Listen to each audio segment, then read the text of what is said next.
So let's see. Let me just put on the presentation and I will start. I hope everything is going all right by now.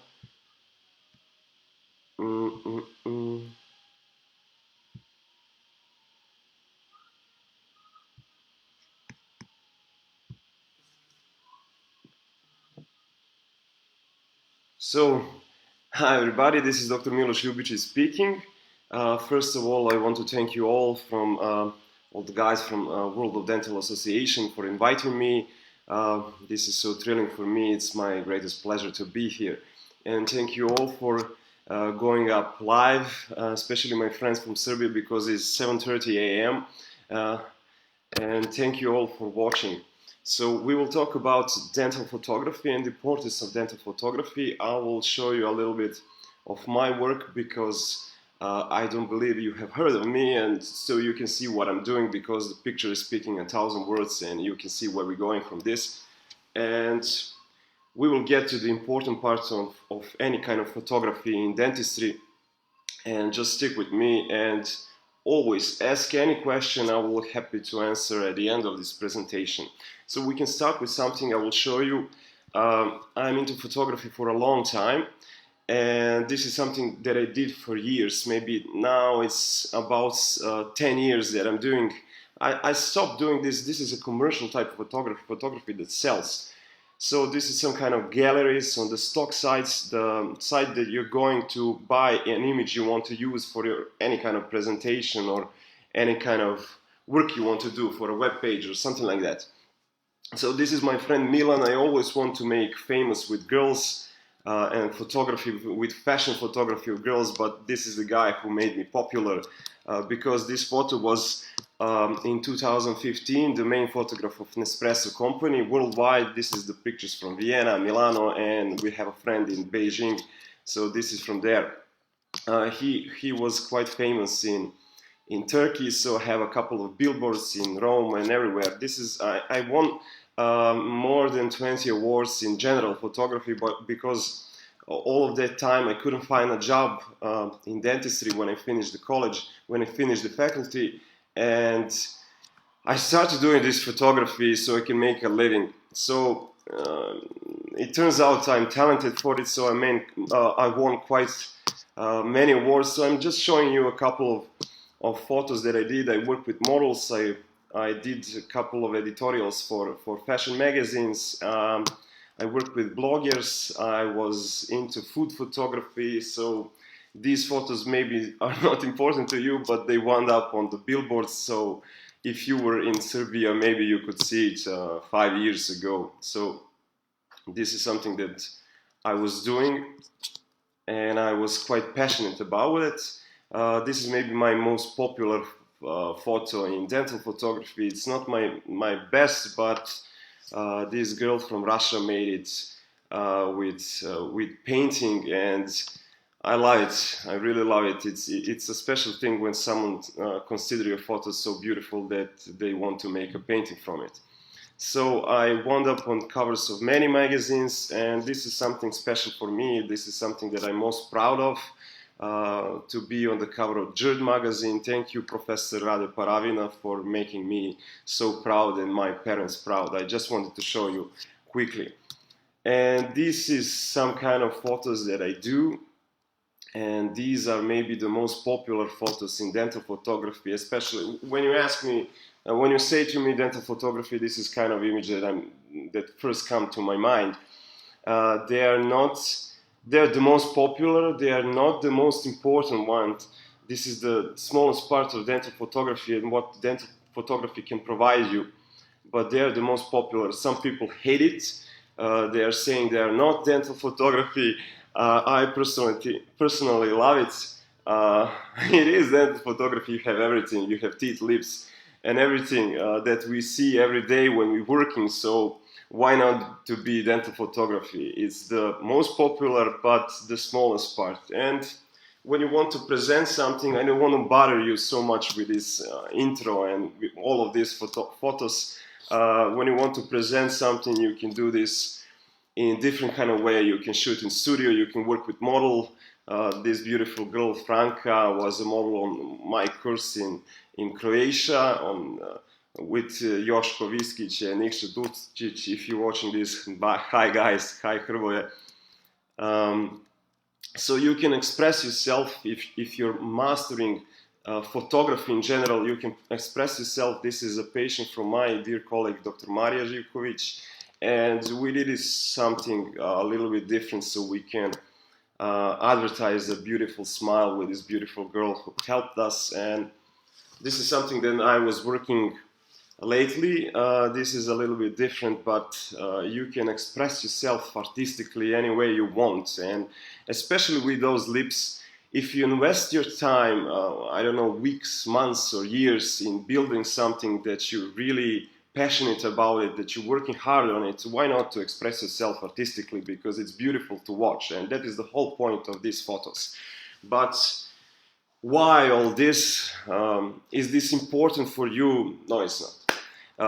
The most important thing is to implement digital photography into dentistry to make you a better dentist, to make your office better, to make your job easier. That is the whole point of dental photography. So don't worry about those fashion things. I'm quite familiar with it because I'm doing this for all my life actually, and that is super. If you want to pursue that path, go for it, but it's not easy. It's not easy for me to explain you how to do those images because the faculty in photography in Serbia at least lasts for 4 years, and it's not quite possible to do something in one day.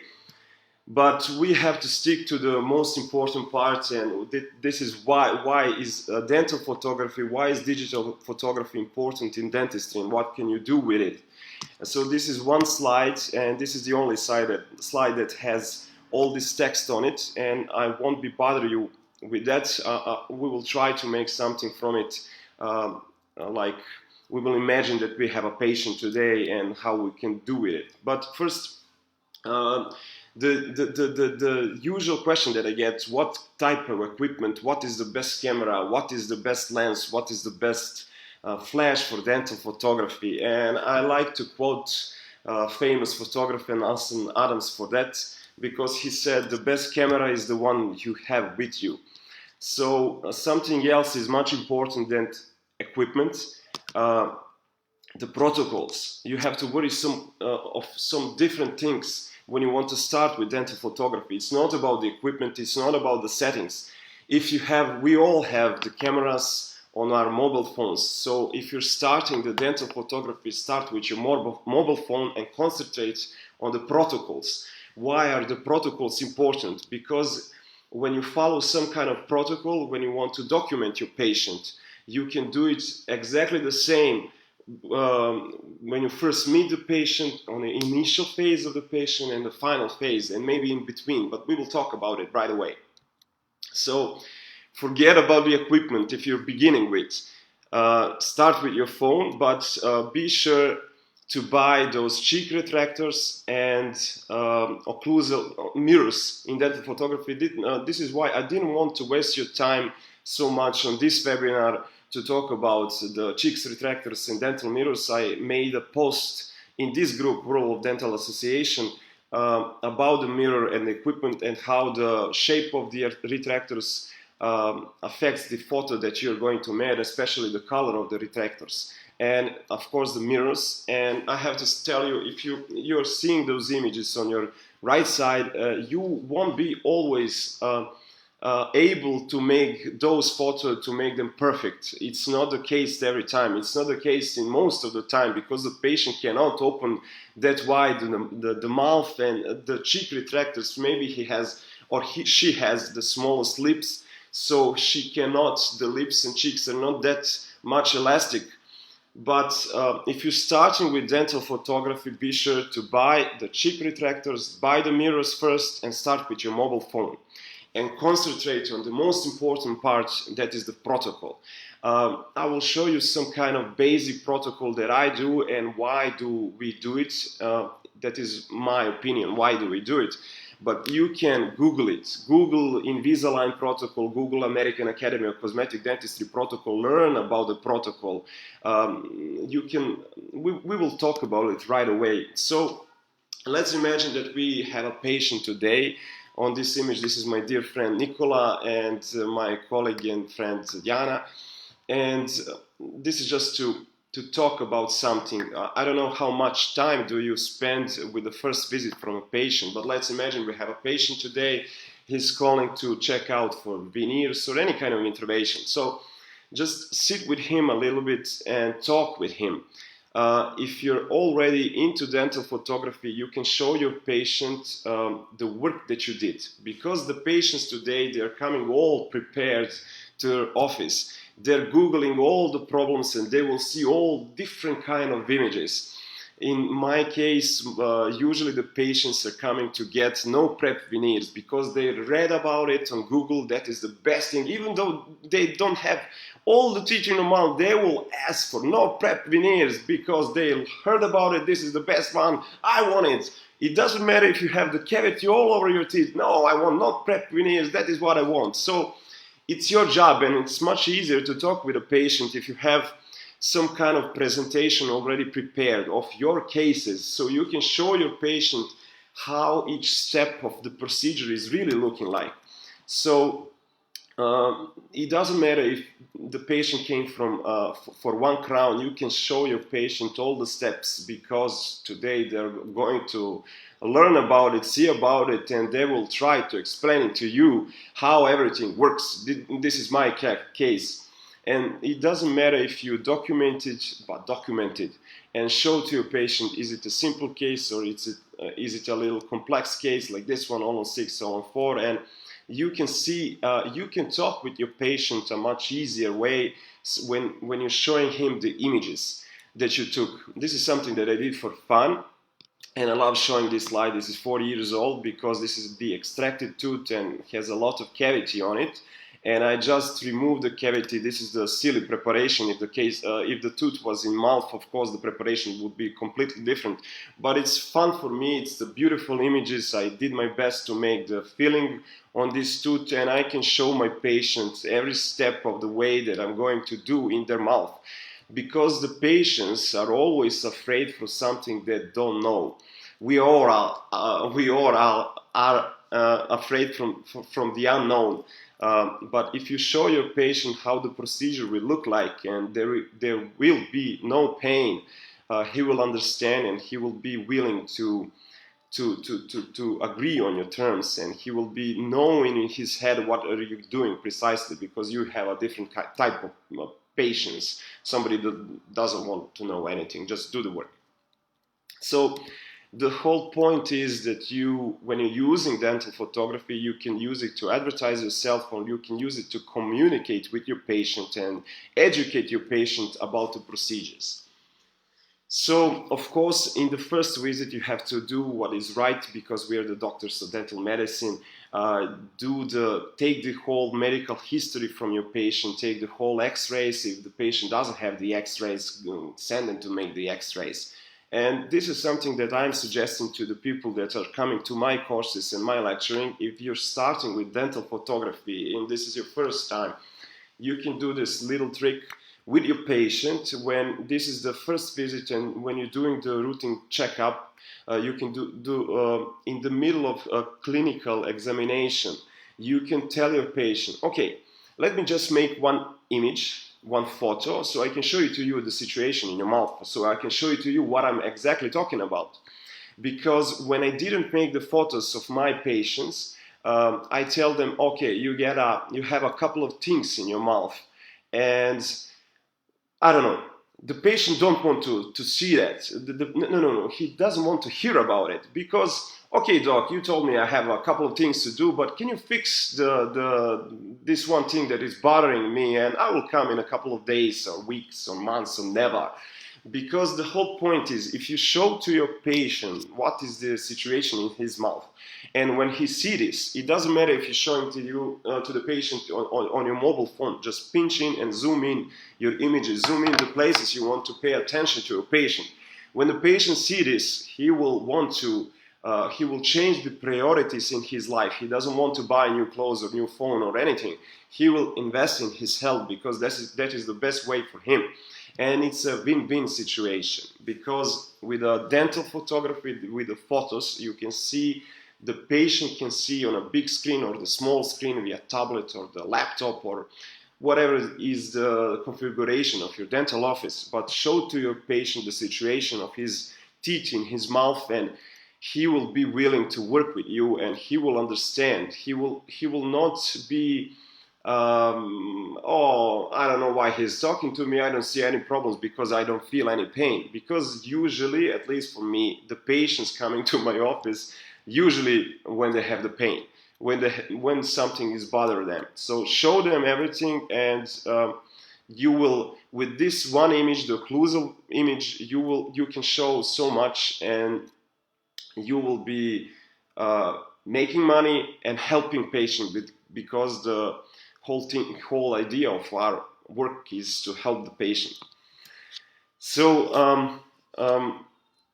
I just have to show you those settings, because all of you will ask me about the settings of the intraoral and extraoral photography, and this is the suggestion. My suggestion to you is do not learn anything by heart, because that is the wrong way. There are so many paths in photography that leads to the same results. And if you learn something by heart and don't understand how the equipment works, because the most important thing is to learn how the equipment works inside out, and you will be the master of this machine, because all of those digital things, from the scanners to the images, because the best communication with the computer is via image, via photo. Learn how to make, learn how this camera is working, and when you learn it, when you master it, you will get the results no matter what. And we will talk about how to approach the patient and the protocols today, but just to take a couple of minutes from your time. So what is all these settings? You can see the shutter speed is not changing, the ISO is not changing. The only thing that is changing, the aperture, which is the blades in your lens that is closing and opening, and letting the light in to get to the sensor of your camera. The whole idea is, if your picture is too dark, underexposed, just open up aperture a little bit. If it's overexposed, if it's too light, just close down the aperture a little bit, and you will be faster, because the whole point is to be faster and more efficient. That is how you're supposed to be. So let's start with the protocols. This is my model, most of the time my colleague Milica, who was kind enough to let me show you these images, and we can talk about it. So I will show you my basic protocol for all my patients. And again, you don't have to listen to me, you don't have to listen to anybody, just think for yourself and Google it, Invisalign protocol, and stick with it. American Academy of Cosmetic Dentistry, stick with it. Just learn why we are all making these photos. We are not just making photos, so let's go into the studio. We are dentists.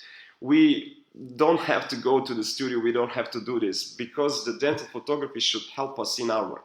So let me stop talking.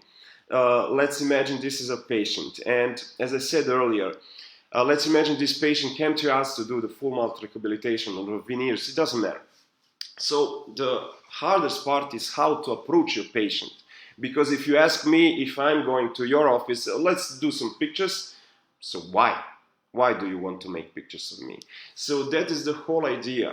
Explain your patient why are you going to do this and what are you going to do this. And this is some kind of way that I'm doing it. So when I do all the medical history, all the x-rays and the clinical examination, I tell my patient, okay, listen, we have to do some kind of photographs, and these photographs are for the medical documentation. Why do we need those? We need those to establish the good communication with our dental laboratory. So the dental technician who will be involving in the making of the new smile and the planning of the new smile just for you doesn't look at you as another plaster model of your teeth. We want to make your perfect teeth custom made just for you, and we want to make it right, to see your face, to see all the physiognomy of your face, to make your teeth as natural as possible. if you explain your patient why are you doing this and how you're going to do it, the patient will agree with everything, because when you point out that it is in his or her best interest to cooperate, he will. Of course he will. So we need to make those photos, couple of them, which are important to us, so we can make all those analysis of the faces, so we can be the architects of the new smile for our patient, because that is the right way, the proper way to do it. And the hard way is how to, because the photograph is only in 2 dimensions, it has height and width, and you're making the photos of the 3D subject, which has the depth. So you have to make your patient sit up straight and sit right in the right position. So how to do it? Usually I take pictures of my patient, not in a dental chair, but we use the chairs that we are using, one for the dental assistant, and I put my patient in that chair, and I use my chair as a dentist. So we sit in the same height, me and my patient. So I tell him, so I need you to sit up straight and look straight at me, and I will show you everything how you need to stand exactly. So this is the simple way. The problem is, because I'm speaking with myself, I don't know if you're hearing this or seeing this, but bear with me. Usually my patient, when I want to make a photograph of my patient, is leaning his head back like this. So why are they doing that? Because they want to be on that photograph, even though you already explained them. These photographs are not for the fashion magazine or anything. These are just the medical, clinical documentation. And you don't have to worry about how you look. You're beautiful just the way you are. Your hair is perfect. Everything is perfect. Just sit up straight and look straight. Either way, even though you explain everything, the patient will lean his head back. He wants to look as thin as possible. So, tell your patient always, put your chin to the chest. And another thing, the patient is usually tilting his head, at least in my experience, is tilting his head. So my dear friend Dr. Joško Viskić and a colleague of ours told me this trick. So when your patient is tilting his head, just tell your patient, okay, lean your head back all the way and put your chin to the chest. So if the patient is tilting his head, when leaning and putting chin on the chest, he will straight up his head. And what are you going to look at first? You have something that is called Frankfurt's plane. What is the Frankfurt plane? It connects 2 dots to anatomical details of the patient face, which is orbital spot, the margin of suborbital line, and with the upper part of the meatus acousticus externus, or the tragus, the all upper part of the tragus. So I have to switch my camera so I can show it to you, because we are online and I have to see myself. So oh, I'm looking beautiful. We should look at this girl all the way. So look at me. If I'm tilting my head, so I will point out those dots that I'm suggesting you to pay attention to. So this is the orbital spot, and this is the high spot of the meatus acousticus externus. So when I'm tilting my head back, when I'm leaning my head back like this, just put your chin to the chest and make these 2 dots like this to create a plane. So let's get back to the presentation. I hope you're liking it so far. So the presentation, Frankfurt's plane. Okay, so we establishing the tilting. So this is the proper way to analyze the face of your patient. You're not going to be able to do this right away, but just keep in your mind what you're going to look, and it will make your life easier. Trust me on that one. So I have a couple of anatomical details. This is just a reminder, because we all learn about this in the faculty, in the dentistry school. So we have trichion, glabella, subnasal, and gnation spots. Why are they important? Because you can divide our patient face on the thirds. And this is if you see the eyes, this is the line that connects the bipupillar line, which should be parallel to the floor and the Frankfurt's plane. And if you analyze your patient by the thirds, if you see any problem in vertical dimension occlusion, if the patient has worn out his teeth or has no teeth at all, the lower third of the face would be short. And always concentrate on the middle third of the face, because mostly the guys don't have hair, and you will not see the trichion spot because it represents the start of the hair. So just analyze the middle third of the face and the lower third of the face, so you can spot if any anomaly is coming up. And so the second view is with the face, is the unfast profile with a smile. And that is one of the maybe hardest, it's not the hardest thing to do, but you have to approach your patient a little bit differently. So usually I tell my patient, all right, we need this second photo to make it with a smile. I don't care if your smile is sincere, if it's the real one, if it's the fake one. It doesn't matter. What matters the most is you to giving me the biggest smile, like this. And I always showing it to my patient like this. Give me the biggest smile. Why is that? And what I'm going to do with this photo? With the photograph, I'm photographing how much space are you revealing when you're smiling. So that is important when we made the plan of your teeth, and when we get into communication with our dental technician and he starts to make the teeth, we want to make those teeth as much natural and appropriate to your face. If you give me the small smile like this, we will think, oh, this is the biggest smile, so we will make the teeth a little bit smaller to make them appropriate for your smile.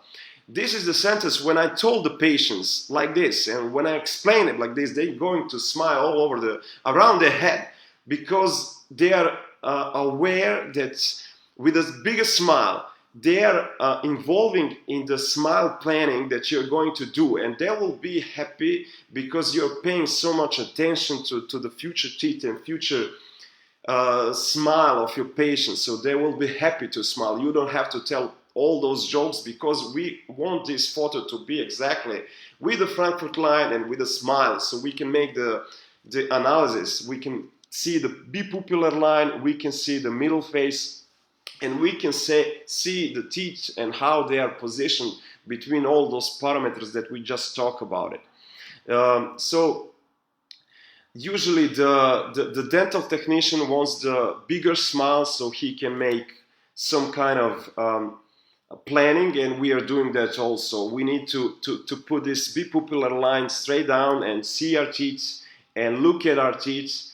In this case, our model is beautiful. Milica has beautiful teeth. She doesn't need any kind of work of prosthodontics, maybe the orthodontics, but if she doesn't mind, I don't care. But you can see that if you want to make a perfect smile, if you already start working with some patient, give them the perfect smile and just analyze everything. So let's see if we got any kind of feedback. All right, so the fourth view, this is the side profile as you can see it, and always consider that Frankfurt plane to be straight with the floor, so you can analyze your profile. You can see the different skeletal patterns of the patient. So in case of Milica, we have a straight profile, which is with the class 1, and this is my drawings of the class 2, the convex profile and the concave profile when you have different type of classes with a bite, the skeletal one. So the important thing is that you analyze your photos. Maybe you couldn't see anything, you couldn't see everything when you're talking with your patient, when you do the clinical examination, but with the photos everything stays. So you can, another benefits from a dental photography, you can, if you're not experienced enough, you can talk with your colleagues that are more experienced, that will help you. I always ask my friends, the colleagues, my mentors, how to approach my patient if I don't know something, if I'm even if I know, I always want to second opinion. So how can I approach my patient? And the patient will have the starting point. You can tell your patient, you will see what you paid for. You will see what we did. So it will be a good thing. You can get your dental office to another level if you, by the end of your procedure, your therapy, you can send the PDF, the presentation of your patient before and after, so the patient knows what he's paid for. And you can do another side profile with a smile, so you can see the position of the teeth. Is it important? It's not, but you can do that. So I wanted to make this thing a little bit interesting because Milica is perfect. The smile of Milica is just beautiful, and we don't want to change anything. And this is a guy that I'm usually, it's interesting for me because he came in our dental office to get a Hollywood smile. He wants to do non-prep veneers from 3 to 3, from canine to canine.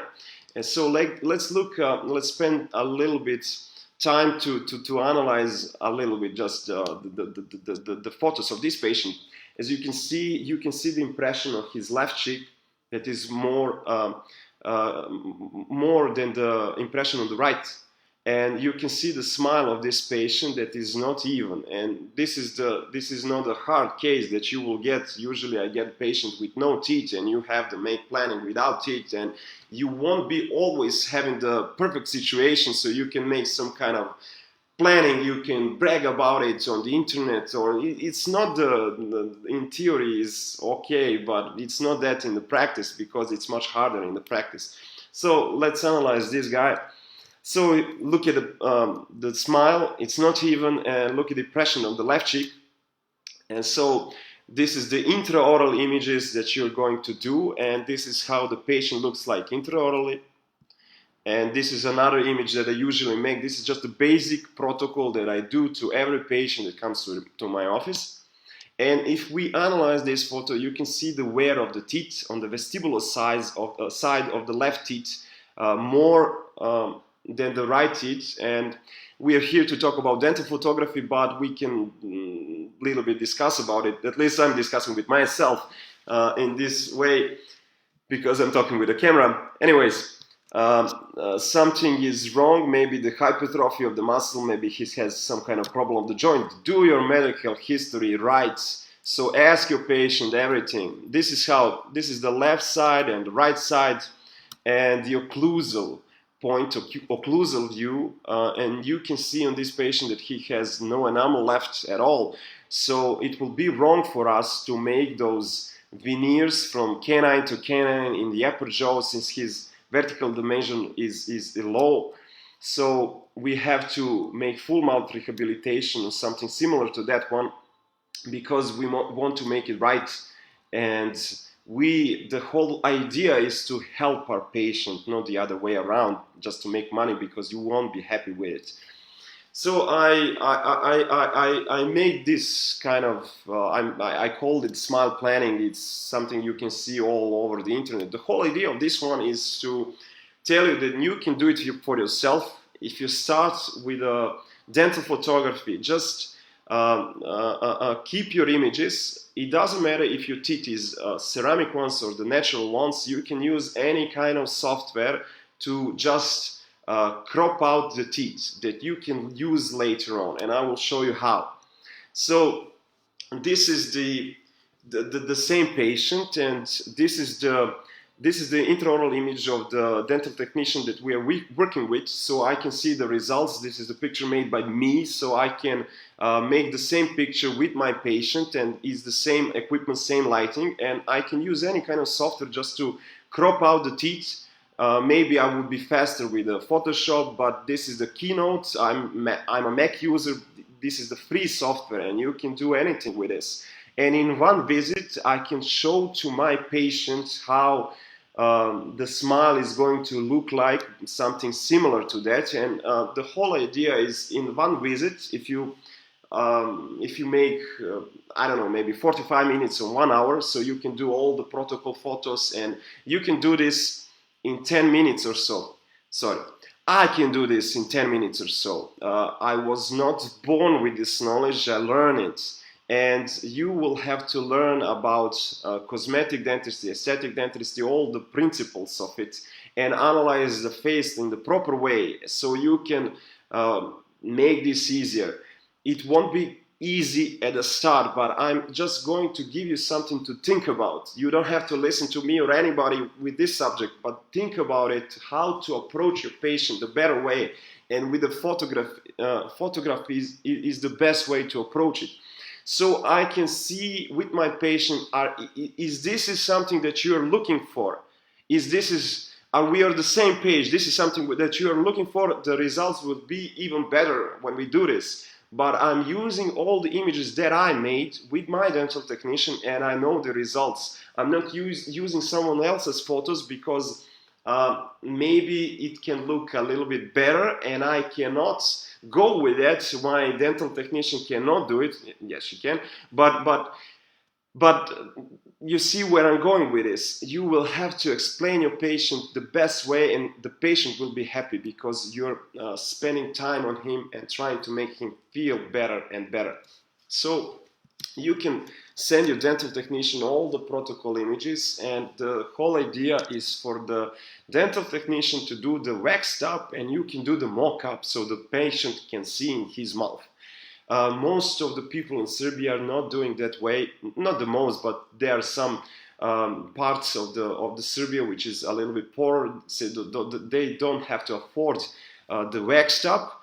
But the only way is to do it with a waxed up, with a dental technician, and to put it in a patient mouth, and with a face bow, with the articulator. And we have to be serious about this situation. We have to have all the guidance with the canine, because the back teeth are protecting the front ones, and the front ones are protecting the back teeth. Because why am I telling you all of this? Because with this kind of plan, you can see that you don't have to prepare the central or lateral incisors. You don't have to. You can approach it with a less prep. Of course, it depends on the indication for all the crowns that you're going to use it.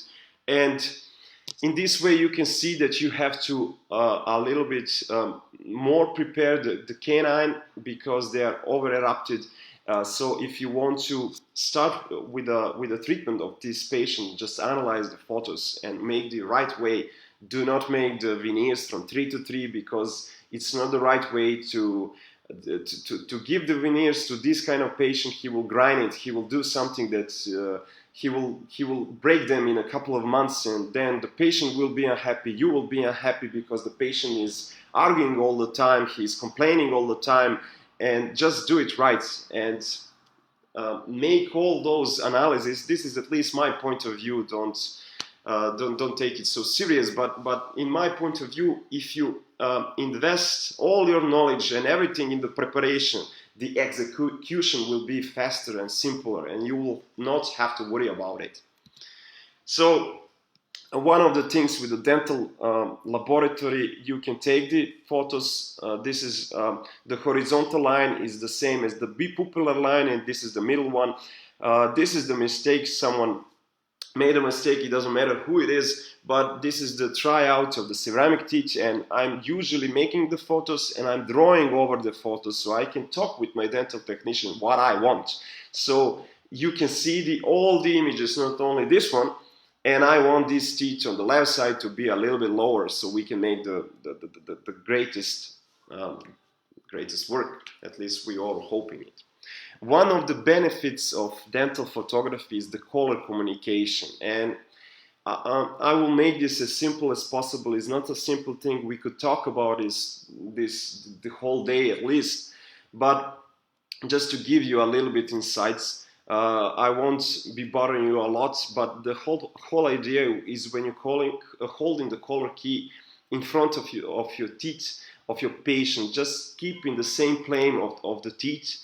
And because when the light from your flashes, if you're holding the color key in front of the patient's teeth, the light will be brighter on that color key, and the image won't be right. Why they won't be right? Because the difference in the depth of everything, you have to keep it in the same plane with the teeth. So usually I make those two photos, one with a twin flash that I'm using. I use different type of flashes all the time, and the ring flash, twin flash, and the soft boxes, everything. But it depends on the situation. If I want to be faster, if I want to do something that is more beautiful. But the proper way to communicate with the dental laboratory, this is the simple way, and this is not the proper way, but this is something you can do. It's the easiest way to start with. Just Google about how to communicate with your dental technician with the colors, how to determine that. But using the polar filters is the best way. The picture on the right is taken with the polar filter, and I put the settings on it. Why? Because I want to be fast. I took the first photo with f/25, the aperture. When I put my filters on the flashes and on the camera, I need more light from my flashes. So I just going to get the underexposed image. So what I'm going to do to be faster, I don't want to twitch it with the flashes or anything. I just open up the aperture and I get a second image, and I can go back to work, because the whole idea is the dental photography should help us be faster, better, and more efficient. Not be slower and not bother our patients just with the photographs. Oh, let me take the photographs. You will be faster and faster in time. But that is why I'm telling you all the time, do not learn anything by heart, and if you're starting, start with a mobile phone. Why? Because you will be faster. On the mobile phone, everything is just. Let me just see. I'm sorry. I got a message for the admin. We have a couple of questions. Give the name of the free software. Which software are you using? Sorry. Which software can be used in Android? This is not, if you're talking about the smile planning, I'm not using it on my phone, I'm using it on my laptop, and since I'm using the Keynote is when you're a Windows user, the Keynote is something similar to the PowerPoint. But I have only bought the Mac only because of the Keynote, which is the free software that I can use. And the Keynote is the best software. I can be fast with it. So again, this is something that I show you that I can do. It's not my point to brag about it. If I can do it, trust me, I'm not the smartest person. I'm far, far from it. But if I can do it, you can do it. But you need some education about it, how to do it. And we don't have enough time to talk about it. And I prepared you some more tips and tricks so that I can show it to you. So we can get to the questions later. This is the tips and tricks. If you're interested how to make these kind of images, the pictures, how to do the cross-polar, you need two of these. This is CPL polarized filter lens. These cost around $10. You need two of them. You need to position them in this way. Just the filter goes on the camera on this side, and you use the same filter so you can front to front of the filter, and just moving them around, turning them around, you get these blank points. And the whole idea of these photographs, I love them, but I want to consider myself an artist, and I want to do something differently. And you can see all those images are pretty much the same, because this is the only thing you have to do is to slice your tooth the thinnest as possible. I just grind it, and I broke all my fingers on it to get to the 0.3, and I really respect people who can do that, but I don't have time for it. Not time, I'm just not willing to do so, because I will make the same photograph and it's not making me feel any special. So this is the video that I made. If you position your tooth between the filters and turn it around, I hope you can see this video. It's a little bit laggy for me because we are streaming, and I don't think it can get any better. But this is the way you put your tooth, the slice of the tooth in it, and just rotate the filters. And that is the whole point of making the cross-polar images. And one more thing, how can you make from this same CPL filters the cross-polar filter? You can use the 3D glasses. The 3D glasses, you can buy these from AliExpress or Deal Extreme from about $2. So what I do, when we go to the movies and watching the 3D movie, the lights from the theater are going all around us. And when you got the glasses are going to make that light straight. So when we break the glasses and put the glasses in front of our flashes in this way, this position, you're getting the straight light from your flashes. That is the whole idea. And so you can make it like this. I make it like this. So I will showing to you how I made this. And the same CPL polarized filter, you put it on a lens. The most important thing, that filter has a white spot on it. So you have to point that spot to the flash, which is on the side, because the filters has to be on 90 degrees.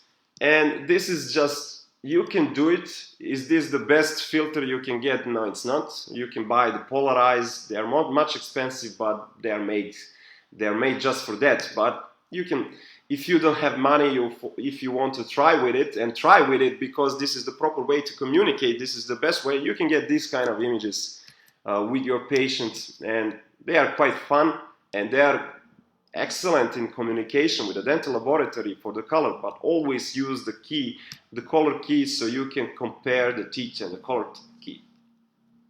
And this is something that I did the last webinar with my dear friend Dr. Girish. I don't know if you know the guy, he's from India, he's my brother from another mother. So we did a webinar a couple of weeks ago on his page, The Underdog Dentist. And why I'm here showing you this, because on this webinar we did the comparison of these the most expensive camera, the full frame camera, and the least expensive camera. And why I'm showing you this slide, because this is the axiom, this is not debatable. The larger the sensor is, the better the quality of the photo is. And that is why I'm telling you, if you're a beginner, pay attention again to the most important thing, that is the protocols. And stick with the protocols. Get the retractors, get the mirrors, and shoot with your phone. But when you master your protocols, master your images, and know why are you making all those images, just buy the DSLR camera, or not the DSLR camera. If you're going to invest today, mirrorless are the future. DSLR cameras are gone. And you have to trust me on that one. That is why I was showing you, I was bragging about my work, because I'm into this for a long time. The mirrorless are the future, trust me on that one. But the whole idea is to compare, because I'm always telling my students, which I'm going to tell you now. The most important thing in any kind of photography, especially in dental photography, because the dental photography is the part of general photography. The most important thing is the lights, the flashes. The second important thing is the lens. And all of the people are arguing which is the lens, which is the best lens. Let me buy this lens, let me buy that lens. It's not important. All the lenses for dental photography are good. There is not a bad macro lens, because they're macro. If the lens is macro, it's special lens and it's expensive. I personally suggest always, if you're a Nikon user, go for a Nikon lens. If you're a Canon user, go for a Canon lens. Because the best lens for Canon is the Canon lens, and the best lens for Nikon is the Nikon lens. These are all little computers, and they all communicate with each other. And the whole idea is to buy the same brand, because it will work better and faster. You won't have any twitches when you're working, and that is the whole idea. And every lens is good, remember that. The most important thing is the light. So with my dear friend Dr. Girish, hi Girish if you're looking at it, and of course look at that webinar. I will just show you a couple of things as the finalization of my lecture today. The comparison between those two you can see in the webinar, but the whole idea is to compare the lights. This is one fast photo that I took from this model, and look at this model. So this is not the cheap phone. This is the iPhone X. I paid it 1,000 euros. So the camera is good, but it's not good for what we need.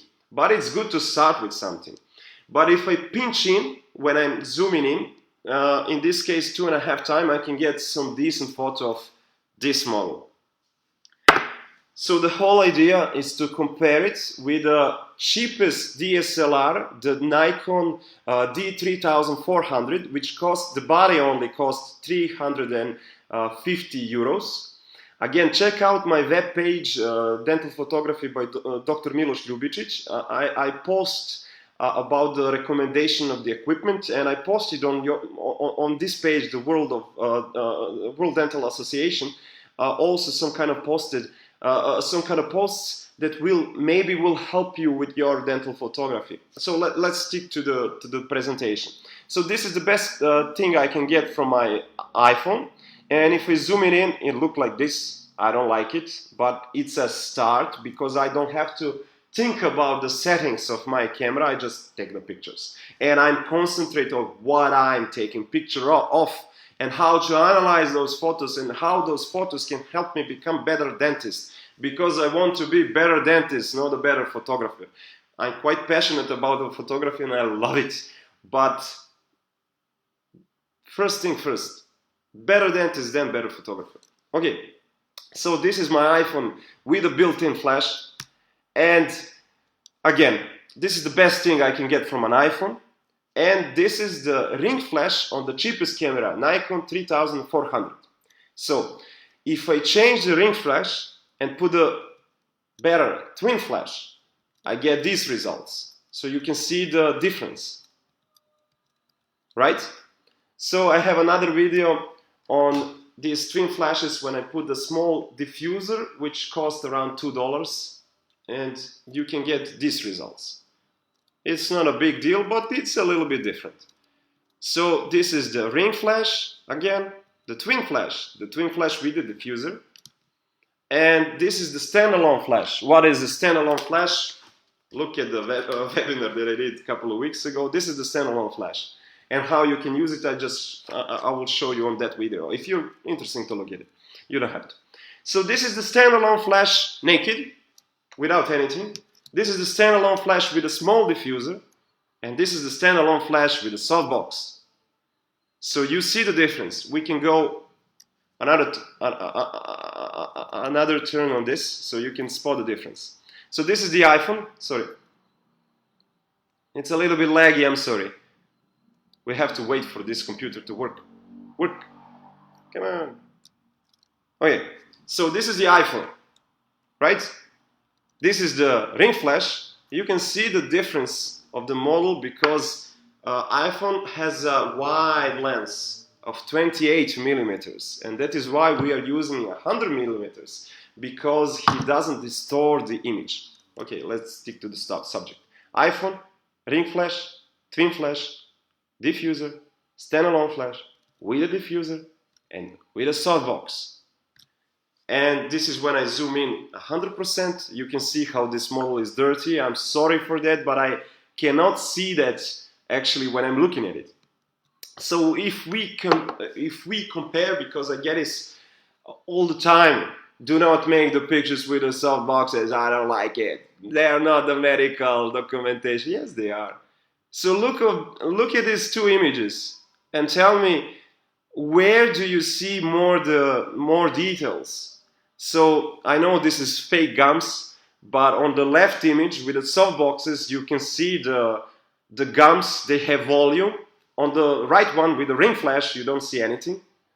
Look at the brackets. Look at the cement on the teeth. You can see only on the central incisor a little bit of cement.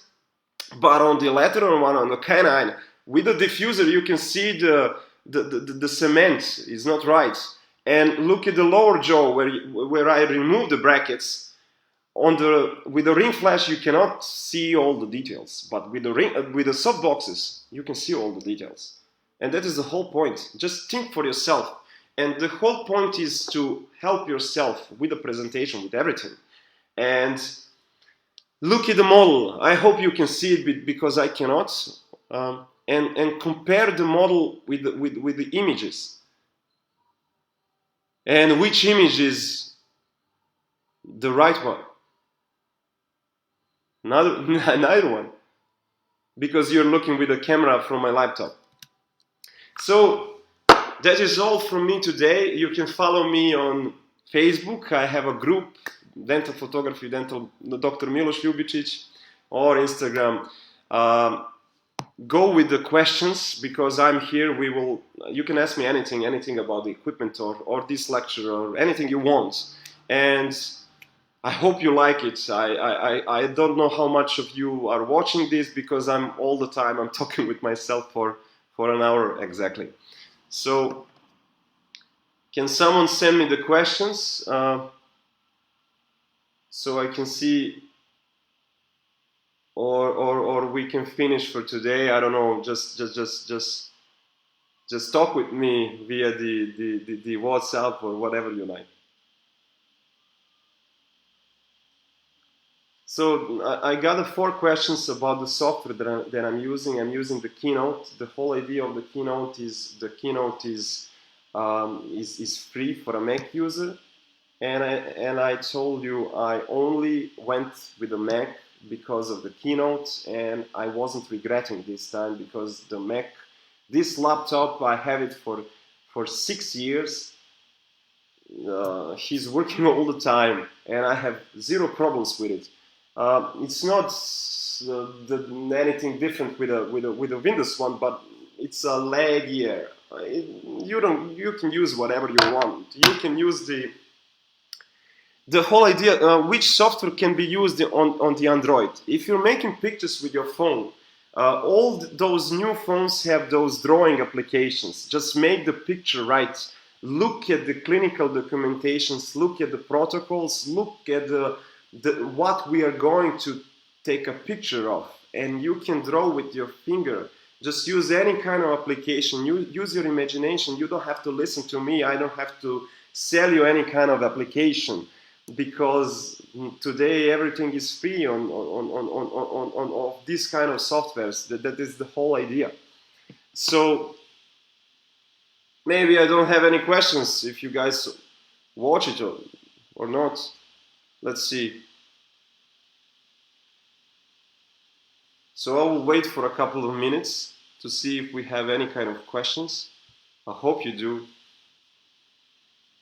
Let me turn on my other computer to see if you commented on it because no one is asking me anything.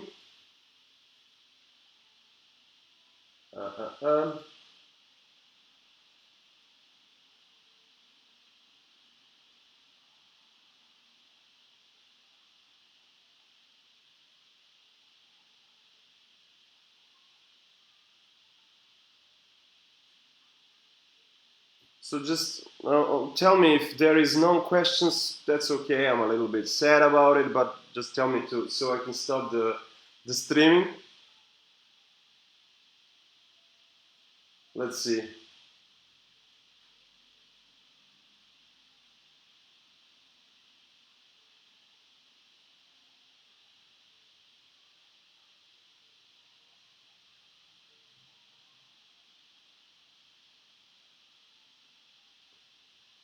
So no questions so far. I don't know. Just admins, tell me what to do. Do I finish this streaming or do I wait for questions? I'm not getting anything.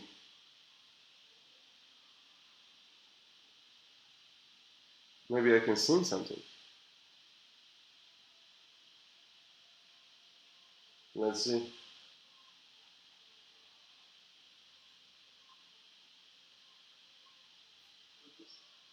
Tell me if there is no.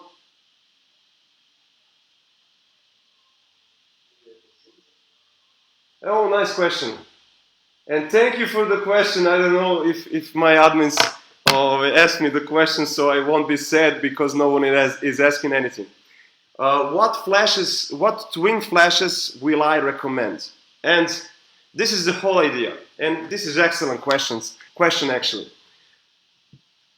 The most popular flashes nowadays are Meike twin flash. Let me show you the central unit with it. These cost around $300 and they are good, they are excellent. But beware of something because nobody is talking about it. These flashes are working perfectly on my Nikon D800. And this is a 7 years old camera. But these flashes are from my friend Dan Stamenkovic, a colleague of ours, and he bought the new camera, the Nikon 5500, which is the newest camera you can have. So the whole idea is these flashes are not working with his camera. They're working sometimes, they're not working all the time, but they're working sometimes. But if you buy a Nikon for a Nikon, it will work with any kind of camera. And in my experience, and I tried these trim flashes, Meineke flashes, on the D800 they're working perfectly. On the D300, 400, which you saw the images from it, they're not working at all. They're working sometimes, I don't have the pattern, it will make me frustrated if I'm going to use it in the dental office.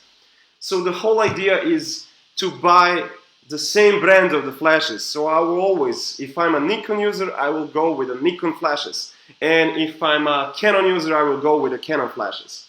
And let's see, which camera do you prefer for Canon and which could be cheap and the best? Recommendation from retractors, mirrors, camera. The whole idea is to get to the big sensor cameras. You always get what you pay for. So if I buy the best camera, I know how to use it, but will it make my photos better? No, it won't. Ansel Adams once said, again I'm quoting, I'm sorry, but this is the greatest quote. Buying a Nikon doesn't make you a photographer, it only makes you a Nikon owner. And that is the truth. Because learn the protocols, learn your equipment and master it, and you will be better in photography if you learn it. Do not learn anything by heart, because it's not simple as that. It will be the same as I ask you, okay, show me how to prepare a tooth using just one burr. I don't care if it's a inlay, onlay, overlay, crown, or a bridge, just show me. And I want to do it with one burr without anything. It's not possible. Get into your equipment and learn it. How can I get rid of the shadows of extraoral photos? Excellent questions. Shadows occurs if you're using the twin flash and maybe the ring flash and maybe the twin flash. You can use a black cloth. You can put the black cloth behind your patient because the focus will be on your patient and not on the background. And the background, if the background is black, you can avoid the shadows. Another thing to avoid the shadows, and you can look at the webinar what I'm suggesting you to do, the angulation of the light. If you're going to photograph me, if the position of the light is this way, you will get a shadow from me. And if the position of the light are this way, the shadow will be all the way around my head and you won't see it on the photograph. So that is the two ways you can do it. So, recommendation from the retractors, mirrors, I cannot recommend you because I live in Serbia. I have a friends in Interdent, Slovenia. They were kind enough to show me and give them theirs retractors and their dental millers. So I'm using it. I'm quite happy with it. I can recommend it. But I don't know if you can get it from India or wherever you are. If you're in Serbia or Slovenia, I can recommend you guys to go with the Interdent because of the suitcase. I got a suitcase of 5 mirrors. You can see the post I made from it. Because I travel a lot from my lectures and courses, I can easily put it in my bag and don't worry so the mirrors will break. And I bought the cheap retractors also from Interdent. They are plastic, they are transparent, and they are the best. Okay, so which camera do you prefer for Canon? It's a silly question. No, it's a great question, but it's a silly answer because I'm into photography for a long time. I cannot wait for the Nikon R5 to get out. I want that camera so bad. And when the Canon R5 is come out, I will buy it right away. I will sell something of mine. I will sell my car just to buy that camera. I love that camera. I want that camera. So that is the camera I can recommend.